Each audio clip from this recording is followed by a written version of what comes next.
I'm born in May, and my birthstone is Emerald. And when I wanted to create a username, someone was already using Emerald, and then I was asked to use Esmeralda. So I just opted for that instead of using my name. But yeah, that's how I started using Esmeralda. Um, Okay. Nice, nice, nice. I actually like it because that means like you think outside the box. Because people like me, like I didn't even have like a pet name or any kind of name like that. Like I was so strict and serious. When I came, I just said Juliana like that. When I now saw it, I was like, hey, you go fear IP lawyer now that is so tush and on point and thinking outside the box. Thank you so much for joining us. Thank you. So my guest today, her name is, let me read her profile. Very, very interesting. Rita. Sorry, are you from River State? yes, I am. Oh, wow. That means we are from the same place, actually, because I'm also from River State. Coincidence? Nice. Okay. So, Rita Anwiri Chinda. Please, if I didn't pronounce the name well, sorry. She is the chief convener of the Intellectual Property Society of Nigeria, IPSN. She owns a podcast on Anchor called hashtag IP Series 2020, WIPR Influential Women in IP Trail Blazer, an intellectual property and information technology lawyer and arbitrator, legal influencer, and international hub. Fossey Legal, a co-contributor to the International Comparative Legal Guide on Data Protection 2019 6th edition, PRO of the Chartered Institute of Arbitrators, Nigeria branch, Port Harcourt chapter, and pro tem secretary of the Young Members Group of the chapter. So if listening to her profile, you can see that she's in touch with all the high and mighty places.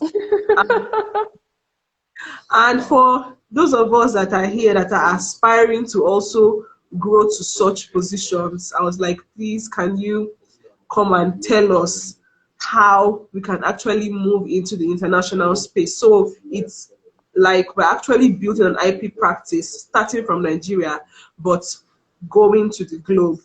And so it will just be like a normal conversation. It's not something that is serious, but it's something that if you listen properly, I'm sure that you'll be able to learn a lot. But first of all, I just want to know, like, how did you start? Did you always know that, oh, I want to study law, or it came accidentally? So I guess I would say I knew that I wanted to study law. My parents are both medical practitioners, and when it was time to pick a pathway, either to be a science student or an art student, my dad was like, "Oh, you're going to take after me." My mom was like, you're good with electrical, so you just do engineering." I was like, "Okay." And then it was time to go back to school, and I told him, I'm not going to be a science student. I don't want to read medicine like you. I don't want to do engineering. I Yeah. want to be an art student and I want to read law." So that period of my break, my father didn't talk to me. We're Yeah. living in the same house, but he wasn't having any conversation with me. So on the day I was to go back to school, he was like, "I'm going to follow you to school and I'm going to ask the school to make sure that they put you in science class." And when we got to school, they told him he should come back on Monday. And my dad keeps to time, and I also do that as well. 9 o'clock, my dad was in school, and they asked someone to come and call me in class. We were having CRK that day, and I had to go to the guardians and counselors office. And I saw my dad there. He wasn't smiling, he wasn't saying anything. So the counselor was trying to, get his perspective as to why he wanted me to read medicine. I was like, "Oh, she's my first child. She has to read medicine. She has to do science and set the way for every other person." And I was like, "I don't like physics or chemistry. I enjoy reading and doing my research. He was like, you can just do it, and with time you get to like it. And I was like, I don't think I'm going to like it ever. And it's not because I'm not brilliant, but because I just don't have an interest in it. And it took a lot of cajoling from the counselor until he finally agreed.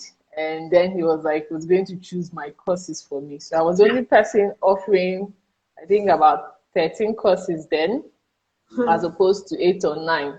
Yes. But something happened in the first term and I had to do an operation. So because I missed out on most of the classes, I went back to offering just 9 courses, which was really awesome. But yeah, that's how I started my journey into reading law.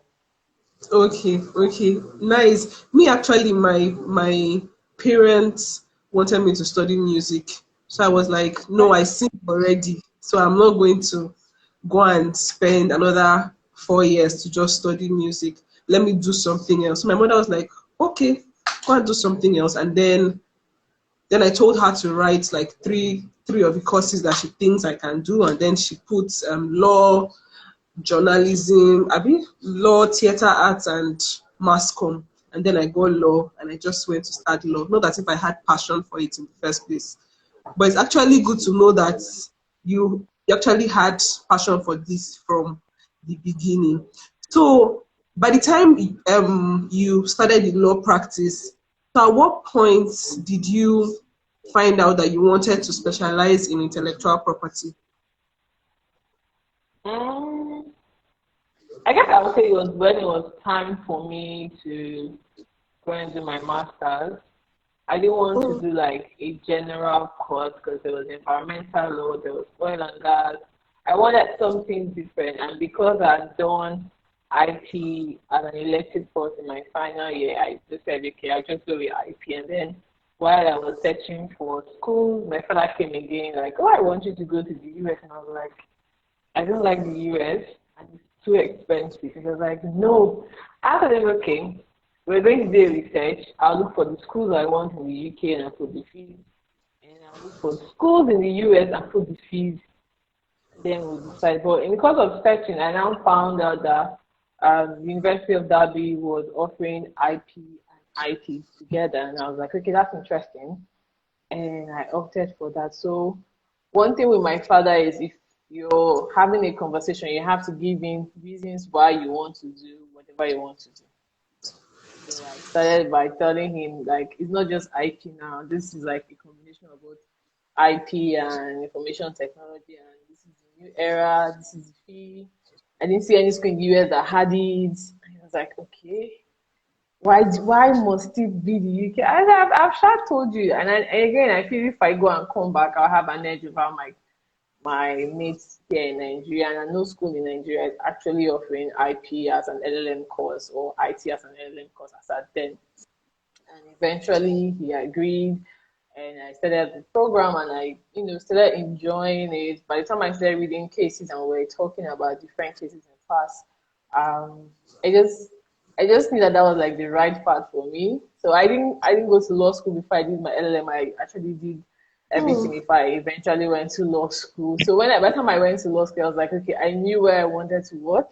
And I always wow. said I want to have something to do with WIPO at some point in my life. Okay. I'm still going to work on that because for every job application I say I'm always applying and I don't make it. I'm like, okay, one day it must surely click. But yeah, I just wanted to do something different and here we are today.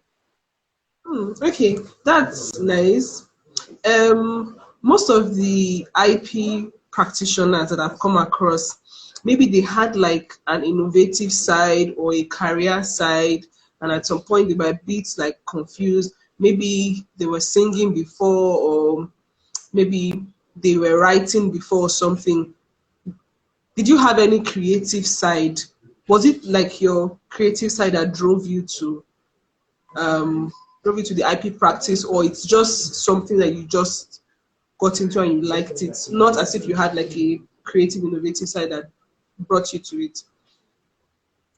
So it's not my creative side that brought me to IP. I just stumbled on IP and I eventually liked it. I mean, I know I like music. So I used to be a dancer. I act once in a while. And I used to write short stories.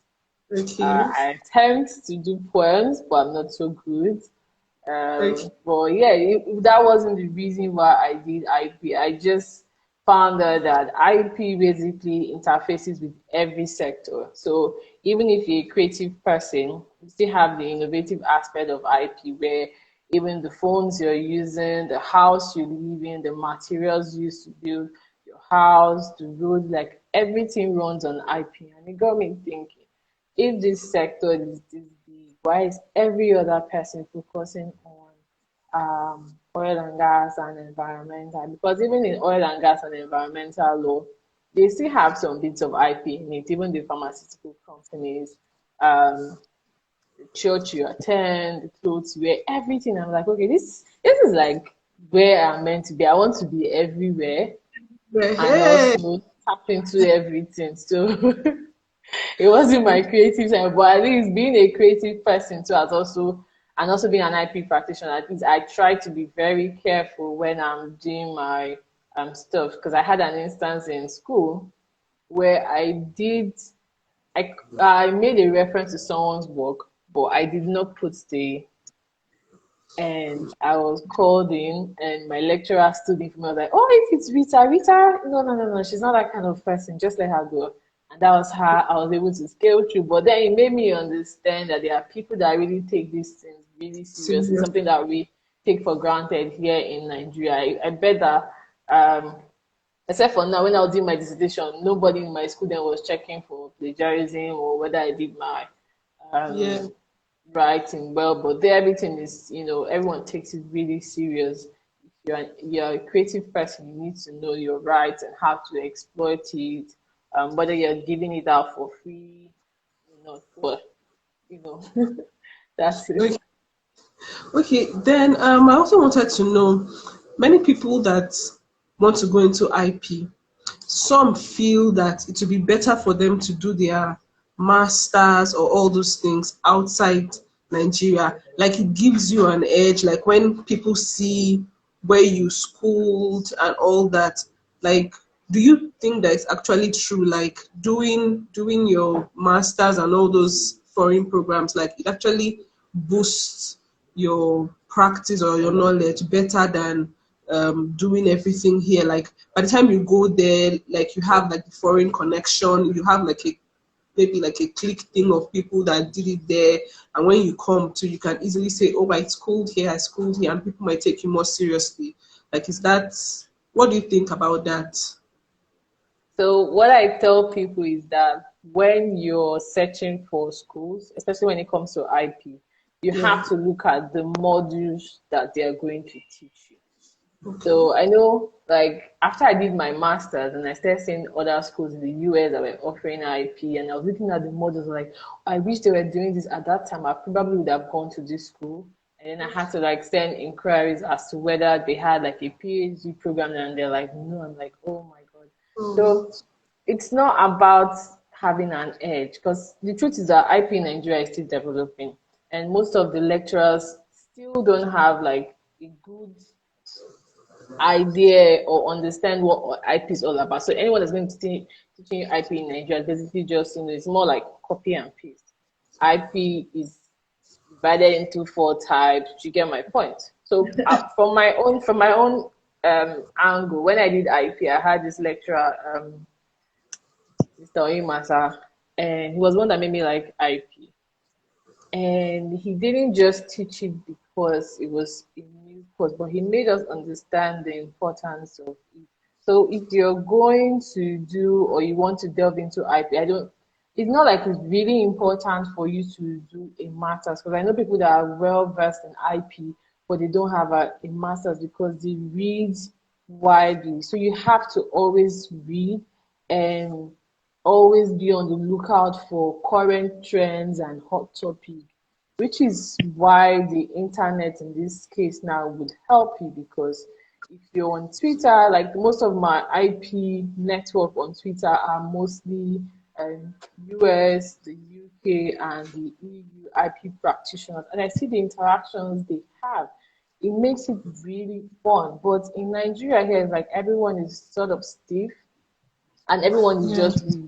just repeating the same thing. There's nothing new. There's nothing making you want to really like it. So you don't necessarily need to do a master's. I know WIPO has like a distance learning course, like a crash course on all the forms of IP. But if you really want to like focus or really specialize in IP, I think doing a master's is not a bad thing if you can afford it.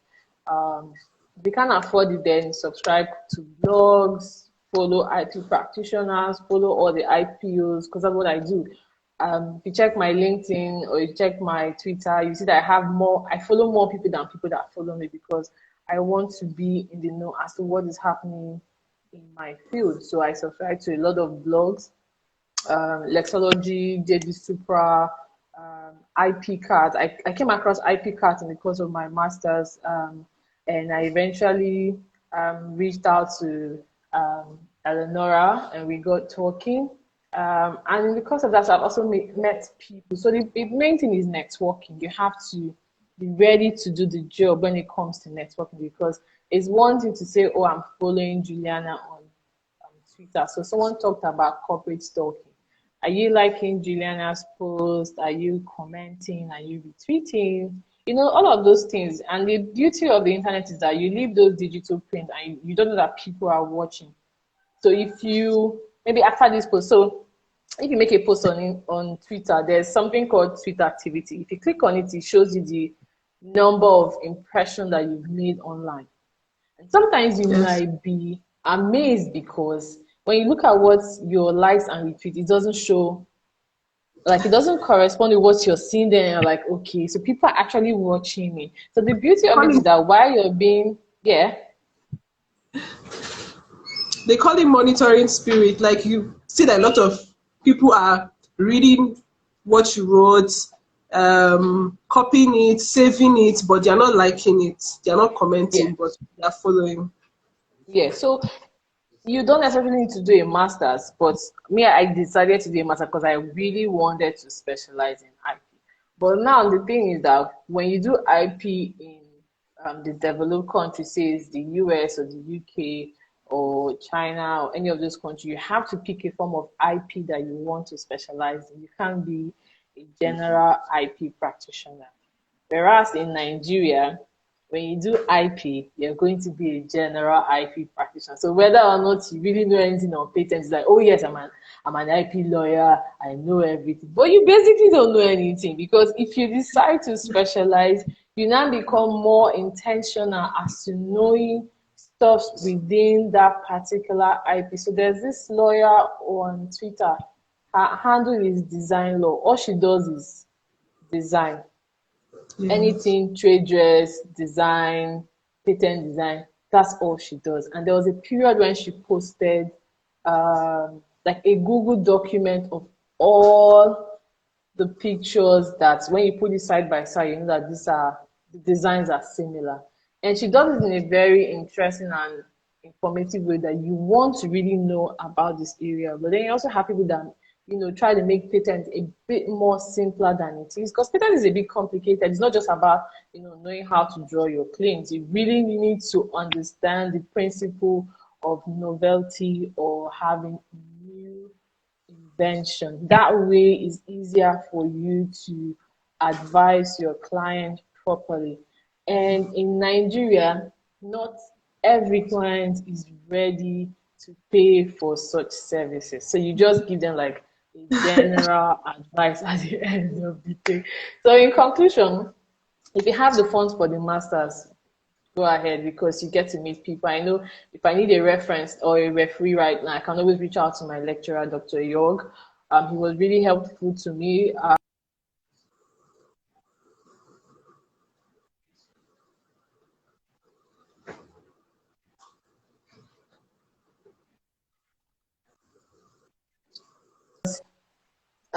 It's not like the person doesn't want to keep it touch, but everyone is sort of just busy with different things. Um, Take advantage of whatever opportunity you get. Because I noticed something. So I schooled in Derby, and Nottingham was like 30 minutes away by the bus and 10 minutes away by train. And I was opportune to go to Nottingham for something, and I entered the library, and I realized that my school library was more equipped than Nottingham. Not to shade Nottingham, but that was what I realized. And I was like, okay, I'm glad I went to Derby. Derby is like a small county in the Midlands, but the staffs were really helpful. We had like this interlibrary loan where you get to loan journals. So you have a time period where you get the full journals free, but it has to be, I think it was 7 days or 10 days. Afterwards, you can't have access to it. So what you do then is that you need to print it out immediately. And then this principle of not photocopying is entrenched in everybody. Everybody knows that you can't photocopy more than a page. And it's even written there on the wall. If you do that, someone is Okay. going to report you. So other than the Okay. connection, because I know people, some people, hustle to go to Harvard, Oxford, and the rest of it. It's all about the connection because the world is a global space. You don't know where you'll be, and you might need someone's help. And it's that classmate of yours or that lecturer of yours that might want to help you. And one thing I noticed about um, people in Obodo Yibo is that they are always willing to help you. There's Okay. nobody is for me. So you can always send a message and someone will always respond. And they always want to have that interaction with you.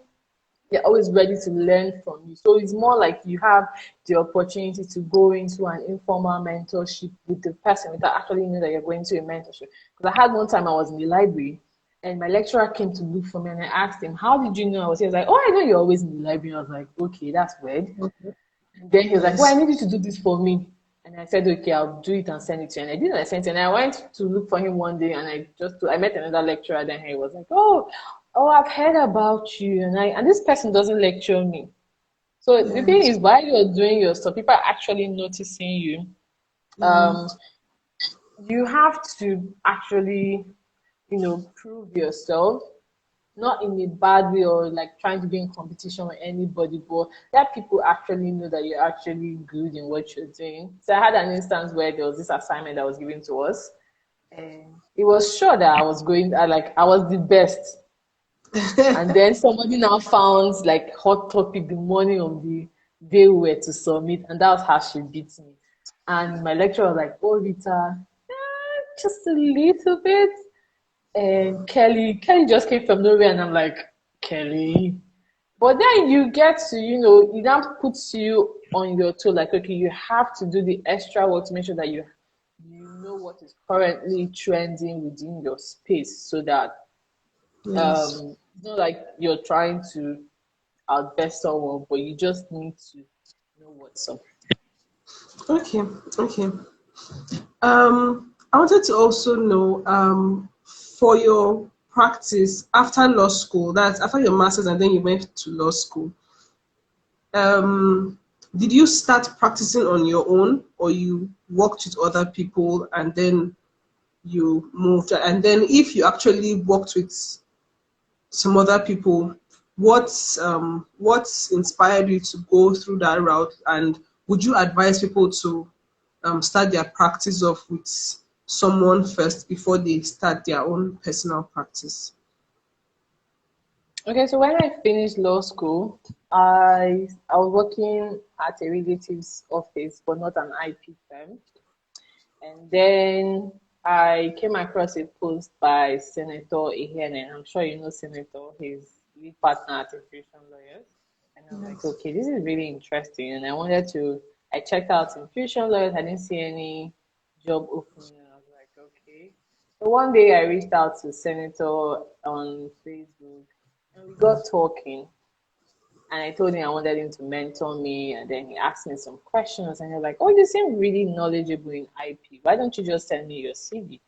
And I was Okay. like, "Okay." And I sent my CV, and I was like, "Your CV is really impressive, and I would like for you to work for us." And then he went ahead to explain what Infusion was. So Infusion was like the first virtual law firm in as of 2017 before COVID and everyone decided to transition to having a virtual and a brick and mortar. But that's how I started, and I like the fact that Infusion Lawyers was or is a specialized law firm. So it's a combination of what I did in my master's, IP and IT, and I was like, that was really Okay. impressive. I didn't have to leave Port Harcourt to go to Lagos. to go and start working. And then it was a whole, a new environment for me, working online. I'm always on my phone or I'm always on my laptop, and it's not because I'm lazy, but I'm actually doing my work.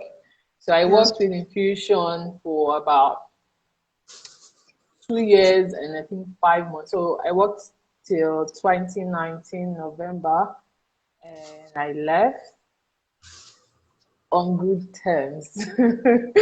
So, and then the questions began: what do you want to do? Are you going to work for someone or start up by yourself? So I was open to anything. Basically, I wasn't like fixed when it came to my career. But now as a lawyer in Nigeria, you're both a barrister, a lawyer, barrister, solicitor, and advocate.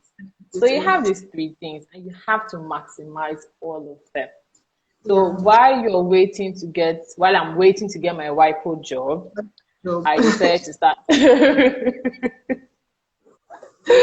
I decided to start something of my own after I talked to like some of my mentors and my friends and my accountability partners, and they're like, "You've done well so far. Why don't you just start something and see how that goes?" It's not been easy, trust me, because you're doing times two or three of the job you're doing when you are Yeah. not such a. Now you have to hustle for everything. You have to hustle Yeah. for the brief, you have to do the work, the drafting. If you have someone to assist you, good. And then the whole thing just, you know, happened during the COVID period and everyone had to stay indoors. So it was like, okay, I'm used to working online, but this is like a whole different ballgame that I have to spend like a full month behind closed doors and not seeing anybody and not seeing the room. So it's not been easy. If you want to or you feel like you can start up on your own, you have to have like a good structure, make up your mind on what you want. And in this era where people are transitioning to virtual and remote working, you don't really Yeah. need to spend so much in terms of looking for office space. But then you have the Nigerian factor where we don't have 247 lights. So you also need a place, a correspondent office or somewhere that you can always go out and sit down and do your work and stuff like that. So, do you want to start up on your own? If you can, yes. But then in Nigeria, there's this perception about mentorship and pupillage. I have a different opinion when it comes to that because uh, I don't know. So much to unpack, but then there are times when you meet good people that make huge impact in your life. Then there are times when you meet people that are so horrible to you and you don't want to relive that life all Experience. over again. Yeah, you don't want to relive that experience all over again. So um my advice, if you find a place where you can learn, go ahead. If you feel you're strong enough to stand on your 2 feet, go ahead. Don't let anybody decide for you because it's your life and it's your career at the end of the day. You Yeah. basically know what you want. So sometimes I have this conversation with my dad or my mom, and they're like, "What are you doing? What are your prospects? What are your plans?" And I have to I'll sit down and have to start telling them what I intend to do and what I'm doing at the end of the day. And sometimes after that conversation, I just go back and say, like, okay, I think you need to go back and re-strategize as to what to do. So thanks to the pandemic, I was able to transition into a podcaster. So that kind of makes me a content creator. I have to always think of what I should put out there other than doing my legal job. And that Yeah. also makes me research and learn more about my area of practice. And what I tell people that want to do IP is that if you really want to be versed in IP like you claim you want to be, your go-to material should be the compendium or the compilation of all the IP laws. You need to know the basic things about IP, what is eligible for IP protection, term of duration, the process, and all of those things before you start going to the more complicated aspect of how to respond to an infringement and all of those plenty questions that our colleagues and clients always throws at you when they feel like they should. Sometimes when they throw those questions at me, I stagger a bit and like, no, I really know this. I'm like, okay, let me sit down and get my thought process. Like, okay, this is it. And then when I'm done, I'm like, you sabi something, but yeah, Good. that's basically it. Okay. So since you started your practice, I'm still going to talk about like the costing thing because I know that costing is like can actually be a challenge for someone that is starting and all that. But let's just move into like the main topic of the day, which is how to move like your practice from just like the local to an international space and all that. So how do you get like the relevance, not just in Nigeria, but how do you spread your tentacles? So, for example, my firm is in Abuja.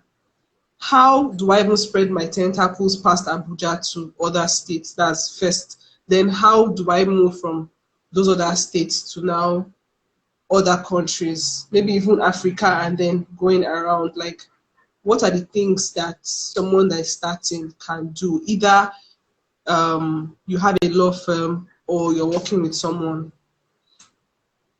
So, as an IP practitioner, there's a particular form of IP that focuses on branding and source identification, right? So now you have to take that inspiration from trademark. How do you differentiate yourself as an associate in an office or as an individual starting out in IP? Branding. If you're working in a law firm, you need to separate these two personalities, the law firm and also yourself. Will your boss allow you do that? Will your boss let you do that? That is why when you're looking for a job, you need to be sure that you get what you really want. So when I was looking for a job and I came across Infusion and I met Senator, there's something that Senator did that really helped me and helped most people that had had an interaction with Senator at some point. Senator will always tell you this. If you say you love IP, learn, study it. So that the day we have a client and is on patent, I'm dropping it in front of you as the expert.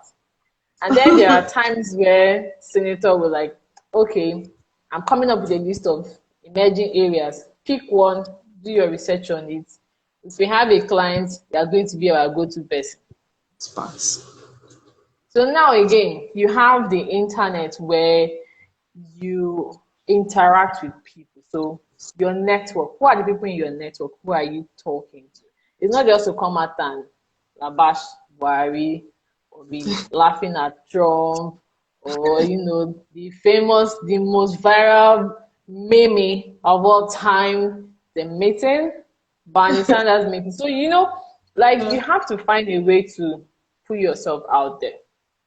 So I started doing that. When I met Snit, I told Snit that my main goal as an IP practitioner is to educate people and create awareness. Because it's only when we do that that we can get the clients. We have how many million people in Nigeria? And Yeah. in the midst of these numbers, you have both creatives and innovators. And they basically, most of them don't know the rights that they have. So Yeah. what is your job? Your job now is to teach. Now you're a lecturer. So how do you pass that message? You have to look for ways to do that. When I was at Infusion, we started IP ABC, frequently asked questions. Then I started doing my own mini IP series on Twitter. I just started with like one post, like, oh, this is. So I think what I started doing then was because I follow a lot of IPOs, like the EU IPO, the WIPO, ARIPO, the Canadian one, Kenya, and some other people. So there are some events that will happen. And I look at it from the Nigerian perspective and I'm like, okay, how do I put this out there? So you just make a quick post. Other than putting your face out, like this morning I put my face out there and I use this our flyer as the cover. So Now that's branding because first thing you see is the cover before you look at the video, isn't it? yeah. So you have to look for innovative way to pass your message across. Now, in the course of doing that, there are people that would, so somebody that is in your network will have another person that's in his network. So the person likes your post or retweets your post, that person would see it. And then before you know, you're having this interaction. So there was this time I did one of my IP series when it was mostly on Twitter. And I had this engagement from foreign IP lawyers. Most of them I've never met them. And I think after what happened after that event was that we followed each other. And then what now happens is that for every time these people make a post and you like or retweet, their connection will definitely see, oh, this person likes. So you see that the connection or the network is growing by the day. Yeah. And the thing again about the digital age is that people are actually watching. So I think I read a story or I watched it, I can't remember which one, about a sports analyst that was doing, she had a YouTube channel and for 5 years she was consistently doing that and she got a job. And what they told her then was, we've been watching you for the last 5 years and Wow. we eventually came up. We decided to reach out to you because we felt or we knew that you're the right person for this job. So keep throwing out content there. Um, Interact with people. Sometimes you have, okay, like LinkedIn will tell you tag somebody.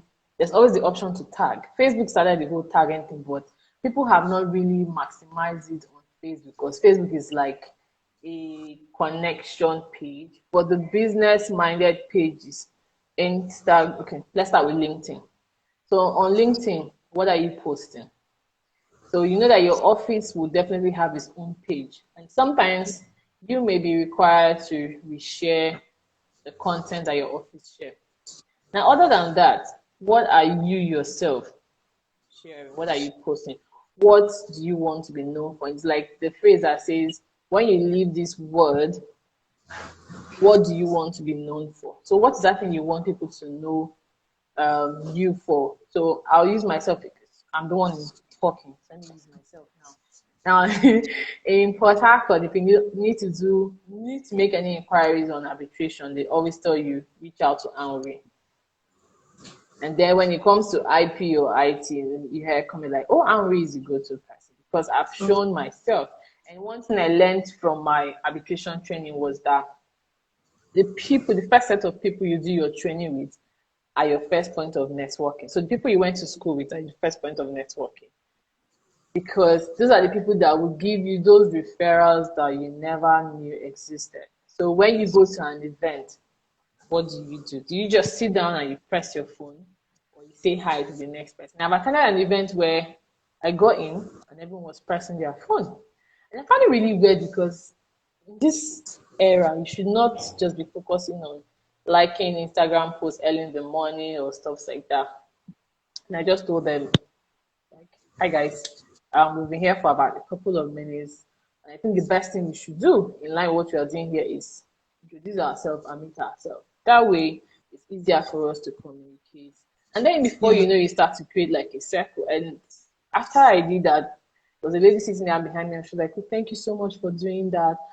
I'm not a lawyer and I felt somehow, but because of you, I can get to interact with everyone. And at the end of the day, at that event, she was like the shining star. Other than the fact that she won a book, she was able to I pushed her to network with everybody. She was a non-lawyer. That's like your selling point. I'm not a lawyer, but I'm in your event. So what's your selling point at the end of the day? So what do you want to be known for? So I've had like two or three international IP lawyers make a post about me and say, oh, if you need to know anything on IP in Nigeria, Henry is your go-to guy. And I was like, oh my God, like that's really huge. Nice. And it's not the first time, it's not the second time, it's not the third time. Sometimes, like when I eventually, so I had reached out to, I called Eleanor my mentor because I've been corporate stalking her for the last 6 to 7 years. And the day I sent her an email, she was very receptive. So the thing is that I feel people are always ready to help, but you also have to show that enthusiasm to work? Are you ready to work at the end of the day? Are you just farming, or you really just want to, improve on your capacity and your skills? And when I sent the message, and then she made an offer and said, "Oh, if you have an article and you want to publish it, just send me an email." And she dropped her email. So when I wanted to interview people for my December, my Christmas edition, my podcast, I reached out to her again and I told her, "This is what I have to do. I want to do. And I would love for you to be on my show." And she agreed. And then because of our interaction, she told me she had checked me out. I'm like, okay, that's huge. And then again, I mean, the more content you put out there, the more people notice you, not just your work, but people are actually watching you.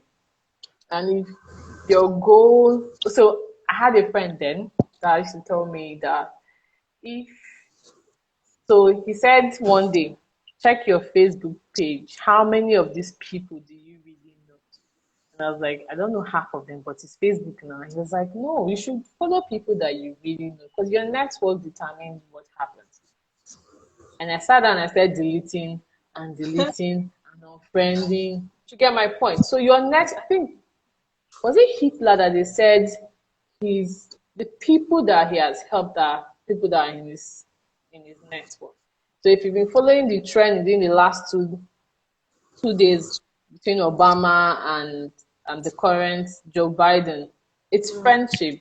The same thing with the vice president. How did she get to where she was? It was through Joe Biden's son. Yeah. Your connection, your network. What are you putting out there?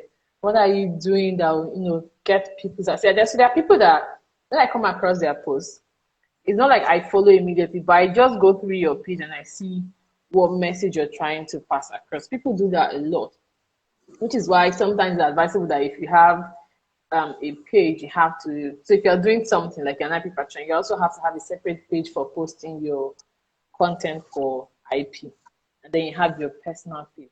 But because you've over the last couple of years you've grown and you have a fan base on your personal page, it now becomes difficult transitioning to your personal page. Now the thing is that it's going to take a while, but you have to keep doing it consistently. You also have to come up with a timetable as to how often you're going to be making posts, talking about stuff. And then don't feel like you're in competition with anybody. You should even be looking out for collaborations and partnerships. That way, you also get access to a bigger network. So there's this senior in Lagos, but every time I'm in Lagos and I let him know and we get to hang out, I always meet new people. So he kind of brings me into his circle, like, oh, this is Henri from Port Harcourt. She does this, she does that. And he doesn't do any other thing again. Now the onus is on me to sell my Choose. market, Yes. interact, build your network. Yeah. So you have to do the job. It's easier now because we have the internet. When you post, someone will definitely share it or copy it or repost it or whatever. But people are watching. Your Yeah. digital print is spreading. Then sometimes, so thanks to Google, while you're searching for something and then you input a word or something, you just see that you might not be in the first 10, but you might be in one of the pages. And Yeah. sometimes if you also check in the image section, you might see your content in one of the pages. So if you want international relevance, you have to be intentional about what you post. And you don't have to be too serious. I believe I'm not a serious person. I feel like I know I'm more, I think I'm flexible as a practitioner. So that way I can switch off anytime I want. I can be serious today, I can be playful tomorrow, but then you have to be mindful of what you're liking and retweeting and following. So I try to stay away from commenting on Instagram fights or Twitter fights. I just read comments and I move. If I make a comment, that's because it's not that it got to me, but I really want to prove a point to you, or I want you to unlearn that mentality or thought process that you have. So yeah, that's how you do it. We Okay. did it. That's how we did it, according to Kamala Harris. Okay. So I would like to also know, um, by the time you started the practice and all that, how were you able to get the recognitions that you've gotten? Did you intentionally write to those people or did they write to you? Like, there's people that say things like, whatever is mine, I'll do my work, and then the angels will bring it to me. So, do you write to them? Like, do you intentionally say, okay, I want to WIPO to notice me, and then you tag WIPO or you write to WIPO, okay, I want WIPR to choose me as one of their female leaders, then you sign up and you write for it, or you just keep doing your work and then you send the angels to work? Okay, so for me, I did not have to. I've never written to anybody. I've not had to pay for any award or recognition. So when I got to last year, I know one time I came across the WIPR influential women list, and I said, okay, I'm going to be on this list one day. So you know that thing about speaking into existence. And I just said it and I moved on. And then last year I get a friend request with a message on LinkedIn like, "Hi Rita, we've been watching you and would like you've been nominated practically for the WIPR Influential Women Trailblazer," and that's I think that's the first one they've ever done. And I was like, Wow. "Oh my god, Trailblazer, okay, here we go." And then I accepted the request and we got talking, we exchanged emails, and she sent me the form. And I looked at the form and they're like 5 to 7 years experience. And I was looking at my post call, I was like, this girl is still a small girl. Oh. But then I reached out to her. So the beauty is that they're always open to getting suggestion, answering your question, just to clarify Yeah. any loopholes or confusion you may have. And I told her, she said, okay, just write what you've done so far. We're still going to go through a panel of judges and then they will come up with the final list. Um, and I filled the form and I sent it. That was in February. That happened before lockdown. And I forgot about it. Then suddenly in June, I saw their publication. Ah, and I didn't see my name. I felt bad, but I was like, okay, at least I made it to the first round. And I made a post about it. And then Sarah reached out to me, like, no, your name is on that list. Check page 62. I was like, eh? So I went around and I downloaded this and I checked page 62. I don't know how I felt that day, but I was like, I think this is like, I think I've reached the zenith of my career right now. Because I don't know who nominated me till today. They Yeah. never tell you who nominated you, they just send you the form. And then I've had instances where another association reached out to me. You've been nominated for IP, whatever, whatever, and you need to fill the form. And I said, okay. And the next thing I'm hearing, you need to pay XYZ amount. And I'm calculating it. I'm like, and I just said, okay, I can't do this. I'm not, and I had to talk to one of so I have like accountability partners. There are three of them. And I reached out to one and I said, this is the email I'm getting. Oh, what should I do? She's like, anything that requires you to pay for a recognition and award, don't Yeah. pay, don't do it. And I said, okay. So you have to come up with excuses. So I said, at this point in time, this is not the right time, but thank you for the recognition. So we're going to reduce the money. These people mean it though. And they kept reducing and reducing. I'm like, I had to tell them, I can't pay for this, but I really appreciate it and everything. So how did you get that recognition? You just do the work and let your work speak for you. Anyone that feels like you are, what's the right word now? Anyone that sees your content or what you've been doing and say, oh, I think this girl actually does a good job and I feel she should qualify for this position. So I had someone send me a message on WhatsApp. I've never met this person before, and he said, I just nominated you for something. Oh, and I said, okay, what did you nominate me for? And he told me, oh, they needed to two names of an IP practitioner as doing well in Nigeria, and I put your name. And I was like, wow, who asked? And then he told me. I was like, oh, I know these people. And he was like, oh, that's good then. That's good. I said, yeah, that's good. And I had to go and, so I just took my time and said, okay, let me go and look at other people that have been nominated before. But I didn't see anything because I don't really know. But it made me realize that there are people that actually look at what you're doing. And if there's a way or an opportunity that they need to recommend someone, they will always put your name forward. Now the onus now lies on the organizers if they will go through, with taking you on that or following through with that. But I've never written to anybody for any of my recognition. I've always had like I just get the emails or the messages on LinkedIn. Like, so I had someone reach out to me last year after she watched one of my presentations. Like, oh, I want you to do an article on this topic. And it took me a long while. I don't know whether because I was still trying to take it all in. Yeah, but I eventually finished and I sent it.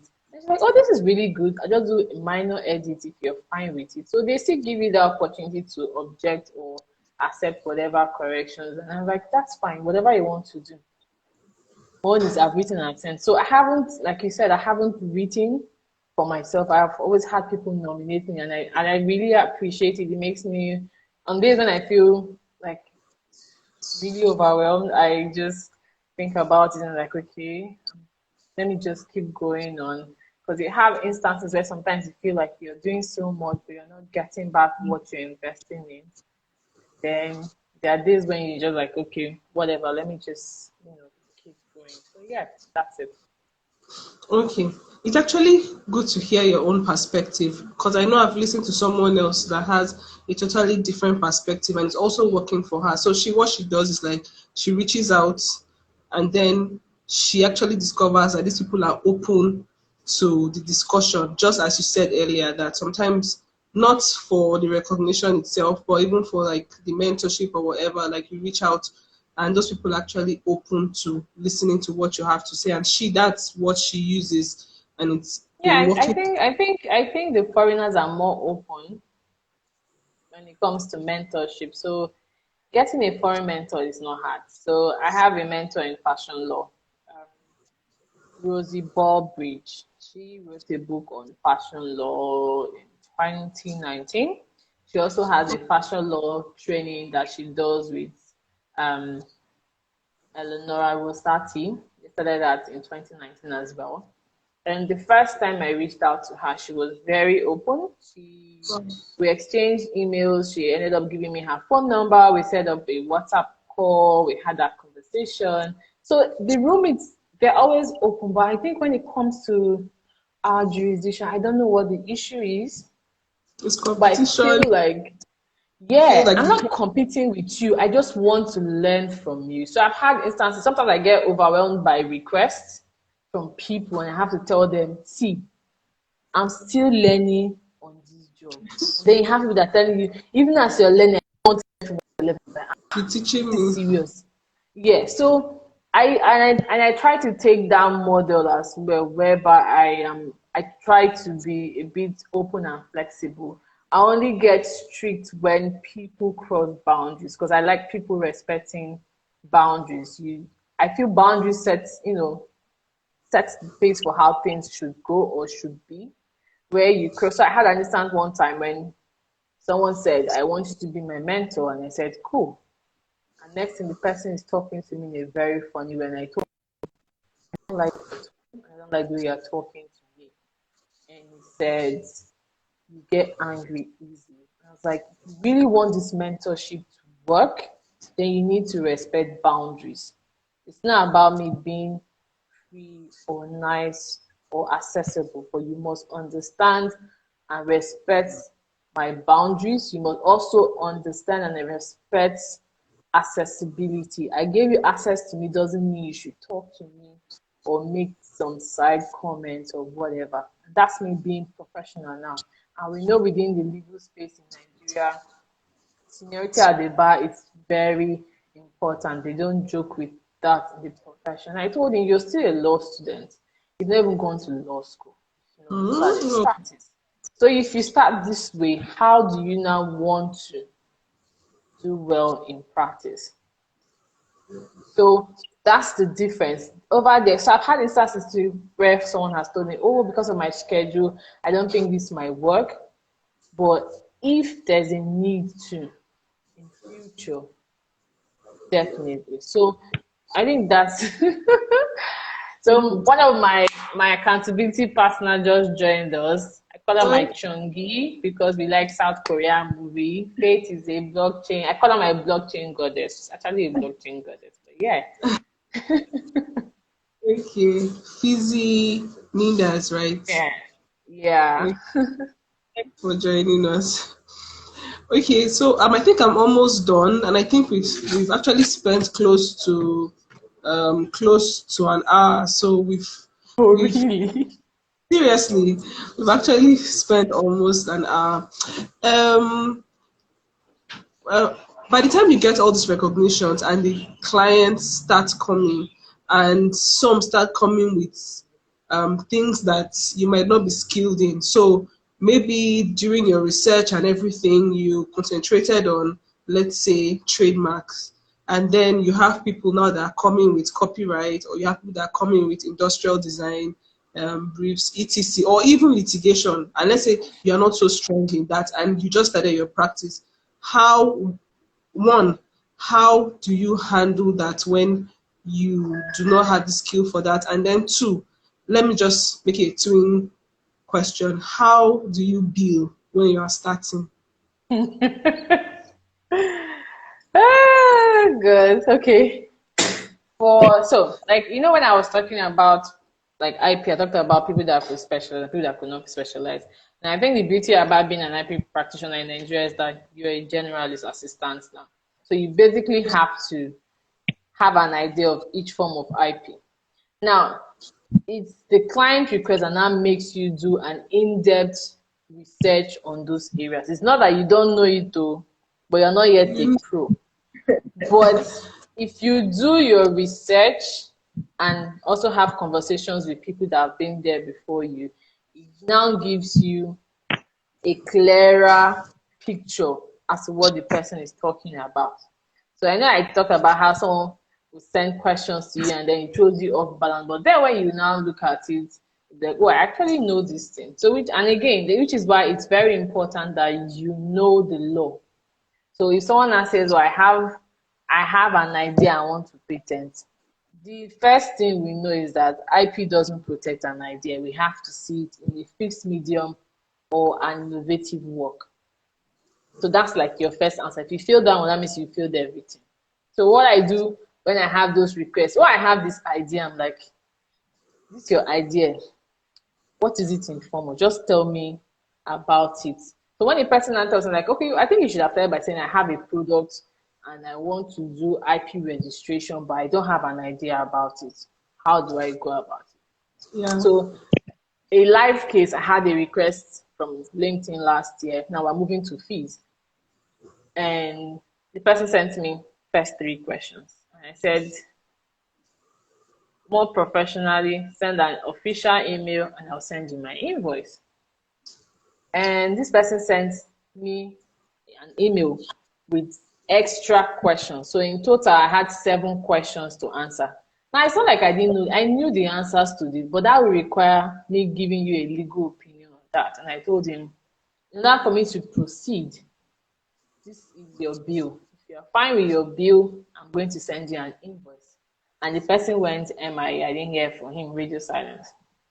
And then he comes back this year to tell me that me, WIP are influential women, trailblazer that.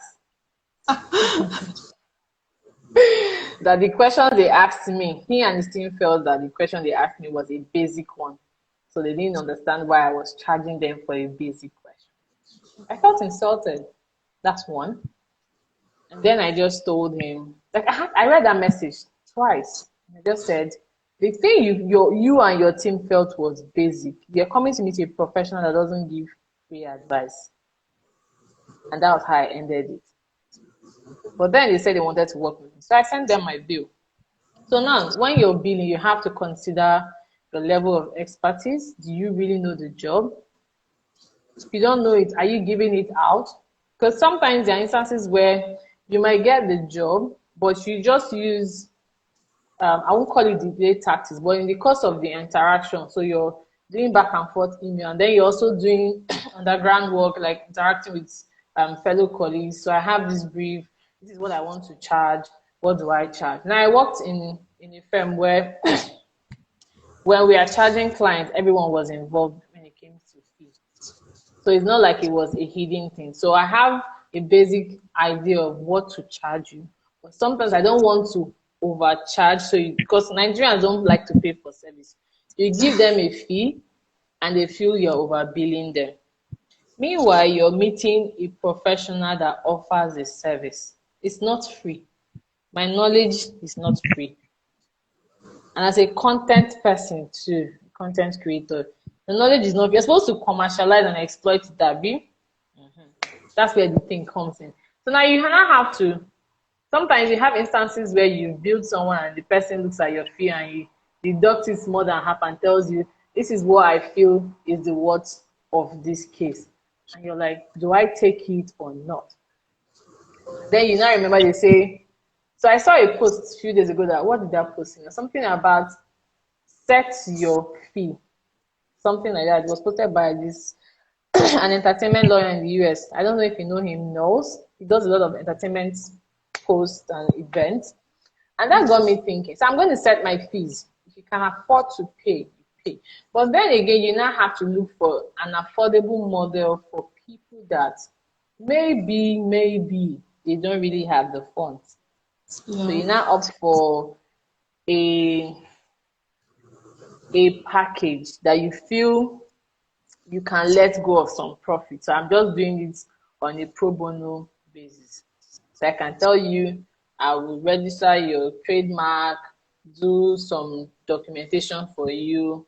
So instead of, let's say, 500K, you pay me 300K for everything. But even that 300K, somebody will still tell you that is too expensive. And the person might want like 3 or 4 documents. So, and IP contracts. Sometimes you charge in percentage depending on what the kind of contract is. Sometimes you give a fixed fee. Now you might have people that would not want to do the per hour billing, whereby if I'm going to sit down and draft this document for you, this is my fee if I do this for an hour. Some people tell you, I don't want that per hour billing, I just want the fixed fee. And then you say, okay, this document is 150 or it's 200. So I had someone tell me, this your fee is not Port Harcourt price, this is Lagos price. And I said, they are coming to meet me as a professional and as an expert in my field, not a Lagos lawyer, not a Port Harcourt lawyer. If you pay me, you pay me. So you have to set your standards. Sometimes you lose some, sometimes you get some. There are times where you also have to prove your worth to a client. So you have to go up and beyond what the client even wants you to do for them. So you are going as far as helping them create an IP portfolio for their company. So then you help them transition into commercializing their IP. Very few persons appreciate that. The rest that don't appreciate that, charge them your main fee so you don't grumble while you're doing the Yeah. work. Because when Yeah. you're grumbling, you might end up not doing a good job and then it might affect your review. Because Nigerians are very quick to make bad review. That's lawyer. Oh God, don't go and meet her. Other than that she's expensive, she doesn't know her job. Meanwhile, Hmm. the person did not give you the full fact. You've told the person or advised the person based on the base story he has told you. So I had someone reach out to me a Yeah. few weeks ago. And what the knowledge I had about that incident was from the internet. And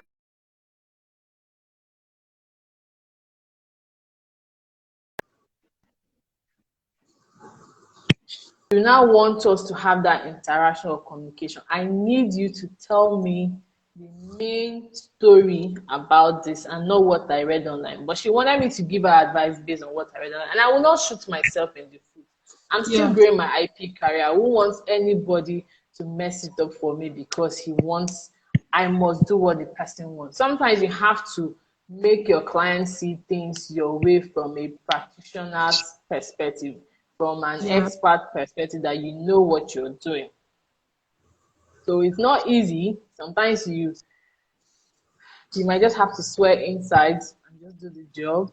Then there are times when you're smiling and you're doing the job and you're happy, and your client is happy, and everybody goes home. And then you have clients that when you request for information, they drag their legs, like, you know, take their time before they do those things. But then it's part of being a lawyer. You just have to, like I say, be fit and proper at all times. Sometimes you just smile even when you're angry and you want to punch somebody, but you just smile and like, okay, I can do this. So yeah, I think that's like my own general view when it comes to billing. And I also don't, so it pains me when I see my fellow colleagues. I call it undercharging. So I'm going to charge you, let's say, not let's say, I charge you 250 or 200 for trademark.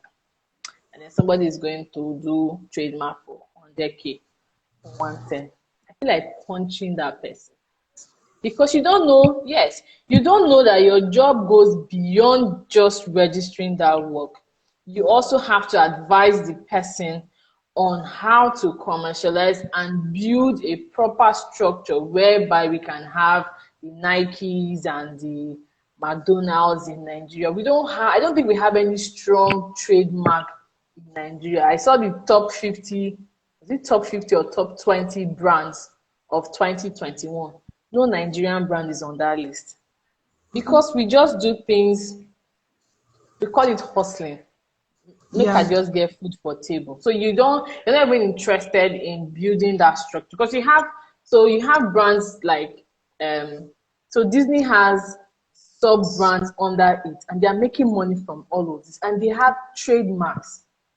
So Amazon has about 1,000, is it 1,005 or 1,105? One of them, just one brand. So Hmm. I mean, you have to go through that length of explaining to your clients, okay, someone says, I want to patent. I ask the person, what is that product you want to patent so that you can give the appropriate fee? And the person is hoarding the knowledge from you. And then I tell you, okay, these are the forms of patent, these are the fees. Now tick one and tell me which one that you're patenting. But because we've not had that proper interaction, or if you've refused to tick the questionnaires, that I can't bill you as I want to bill or I'm supposed to bill you. So again, if you want to bill someone, always cross-check with your colleague and then check the, let's say check the pocket of your client now. Now just gauge or size the client and say, okay, this person might be able to afford or it may not be, but I'm going to try my luck and tell the person, Gaskia, this is my fee. Now do your negotiation. I prefer when you, like I told someone one time when he reached out and he said I was expensive and I told him, I prefer that you had countered my offer than for you to tell me my services were expensive. My service is not Okay. expensive. I'm still a small firm. If I charge you what the big firms are charging, I know I'm not being fair and I'm shooting myself in the foot. But I'm starting small as a consulting firm. So I need to have that, I'm also creating my own portfolio in the same way. So if someone say, okay, have you done this for this? Now you have to also know what you're giving out. Are you giving out that information in the hope of getting briefs, or you're just giving it out so a person can engage and say, okay, this person is happy? Because sometimes you don't let a client look down on you in a very condescending way as if you don't really know what you're doing. So if you're going to charge a client, charge them well. So that you're not going to be murmuring and saying this person underpaid me or whatever. Don't sell yourself short. Charge and add your tax. When I charge people and I say they should add VAT, they say, do you pay tax? I'm like, what do you mean by do I pay tax? My friend, put your 7.5. I don't want issues, though. I really don't want. I'm not even going to fight with you on that. So also have like a good accounting. So for small firms, you have an accounting app that you can use to send out invoices and stuff like so. Just be grooming and doing yourself. But then don't look. I don't look down on myself, and I tell people that as the month goes, not as the year goes, as the month goes, my value is increasing every day. When I left law school, I knew what I wanted my starting salary to be. And I knew I was not going to settle for less than that. Even as at this year, any client I gave a bill last year, I did not take advantage of it. Coming back, this is 2021. My value has gone up. Yes. So from my end.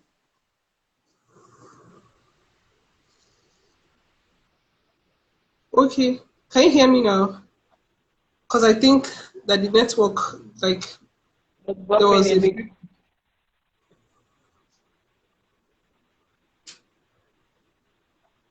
Hello, Rita. Can you hear me? Hi. Yes, I can hear Okay. you now. Okay.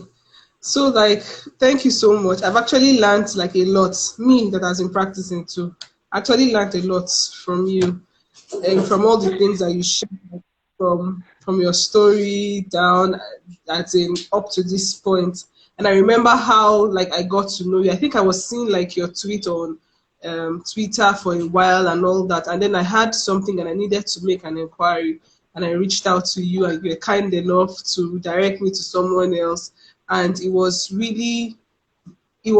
very helpful actually. And I think that that's the kind of relationship that colleagues should actually have to be able to help each other, because especially in this IP space, like everybody is learning. I used to tell people, I said everybody is actually learning, not as if there is like a guru or somebody that is that you can say, okay, this is like a standalone person that knows it very well. Everybody is learning, and I'm happy that with like the things that like as in the MBA is doing and some law firms are doing also, they're also trying to open up this IP space for everybody to at least have an idea of what exactly is going on.